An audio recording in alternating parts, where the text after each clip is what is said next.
I witness that there is no God but Allah, and I witness that Muhammad is his prophet. El Salamu Alaikum. My present appointment as a head of an electrical department in a university in London. For the first half of my life, before that, I worked in industry, the latter few years designing very large electrical machines. So most of my life has professionally been devoted to electrical engineering primarily, also mechanical engineering, and I have spent much of the rest of my time studying and researching in parapsychology, psychical research. I am here in this conference because you, my colleague, and I decided that we would offer a paper on some unusual states of consciousness which are not very much the concern of normal science, but which are certainly dealt with in the Quran, and had read a paper on altered states of consciousness of the human being called out-of-the-body experiences, lucid dreaming, and near-death experiences. We decided to give a paper on a subject which so far has been rather neglected, particularly in regard to the Holy Quran and Hadith. That is, our paper dealt with altered states of consciousness of human beings, states of consciousness different from ordinary physical space. We considered three particular states of consciousness, the first being the out-of-body experience, in which many human beings for indeed many thousands of years have had the experience of floating outside their physical body, in another body usually, but not always, and seeing their physical body lying on the bed, after interesting experiences, later returning to it. That normally takes place with no break in consciousness from getting in bed to finally having the experience of returning to the body. The other kind of state of consciousness that we dealt with was lucid dreaming. In lucid dreaming, one also has an experience of moving around what looks like the physical world. Sometimes it's in a world which can be altered by the dreamer. The lucid dreamer, the word lucid, means that is well aware that they are dreaming and that their physical body is in another place, perhaps back home in bed. They remember the things they did earlier, and they remember the things they're going to do the following day. It has been found possible to communicate with a lucid dreamer through the action of their physical body. For example, a lucid dreamer remembers that he discussed an experiment with the experimenters. He can flick his eyes to and fro and produce electrical activity in the muscles which move his eyes, and that will signal to the experimenters in their ordinary state of consciousness that the experiment is about to begin. And then he can perhaps lift a weight and let a weight down to the ground again in his dream, and it has been found that certain electrical activity occurs in the muscles of his arms and legs. That is the sort of experiment that can be done to that particular state of consciousness called lucid dreaming.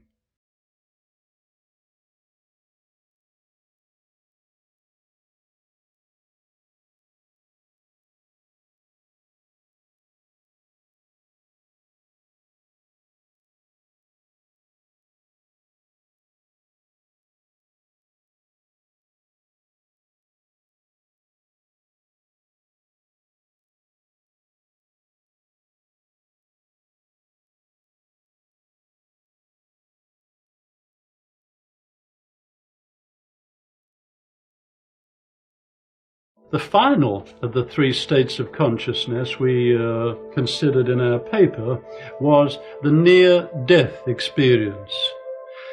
During the last 20 years or so, it has been possible for doctors to resuscitate people, patients, subjects who are clinically dead. That is, they have no heartbeat, no breathing, no electrical brain activity which can be recorded. Any doctor would pronounce them dead. Sometimes subjects having experience of that kind have heard themselves pronounced by a doctor or by other friends around or others to be dead. They have then had the experience of hearing a rushing, roaring noise, rather like a wind, and then moving along a roaring noise, rather like a wind, and then moving along a dark tunnel and coming out into the light. Until relatively recently, as I explained, I didn't know very much about the scientific work which is to be found in these religious teachings. Finding out about that made me think very deeply. That my beliefs, my practices of many years appear to be in agreement with those of Muslims.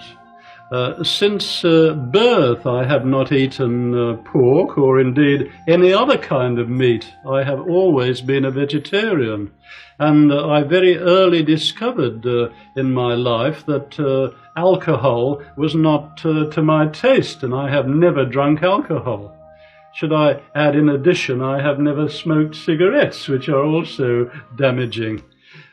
So I think I was rather surprised when Sheikh Zindani told me, after a discussion about my views and beliefs and my personal practices, that I was indeed a Muslim.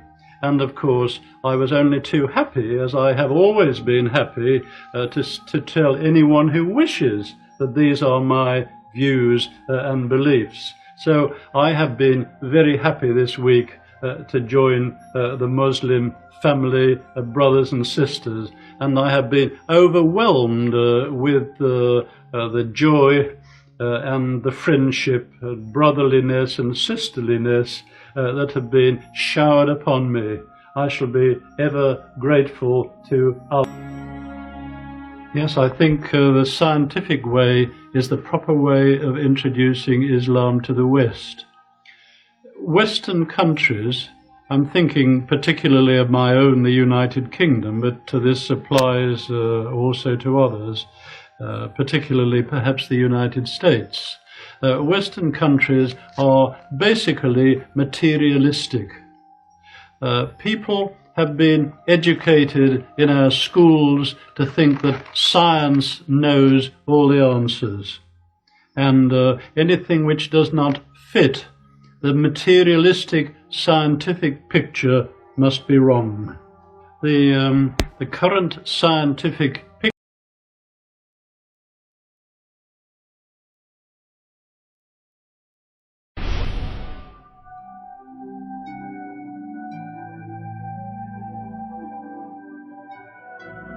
in the macroscopic area of psychical research, human beings are in touch with one another and with the universe without the normal five senses coming into it. This is called telepathy. Human beings sometimes know about the future without any normal deductive process. This is called precognition.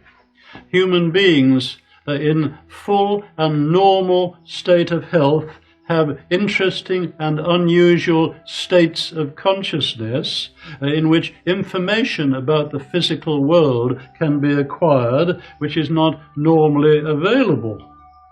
All these well-ascertained scientific facts show that the materialistic basis of science is flawed, that the physical world is not nearly so simple as it appears, that time and space are much more complex than we think. These are showing us clues that there is a great deal more to be discovered. this is breaking up materialism by that rigorous, objective, scientific method which led to materialism in the first place, and leading to a more balanced material and spiritual life. As you know, in Western countries, we know very little about Islamic religious teachings.